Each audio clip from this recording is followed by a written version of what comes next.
Ve elhamdülillah Allah subhanehu ve teala bizlere ibadet etmeyi müvaffak edin. Vallahi bu dünyada ondan güzel nimet yoktur. İnsan sağlamdırsa, ibadet edebilirse, əzalarını Allah için istifade edebilirse, vallahi bu böyük nimet. İnsan onu dərk etmir. İnsan o nimetin içinde olanda onu dərk etmir.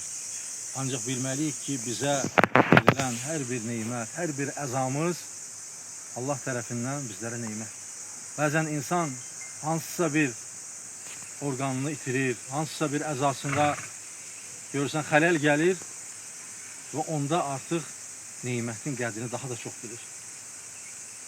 Bazen görürsən insan onun sebebinden ibadet edebilmir, namaz kılabilmir. Ancak bugün cavandır, cavansan ve Allah subhanehu ve teala sana güç kuvvet verip vallahi bunu değerlendirmeliyiz.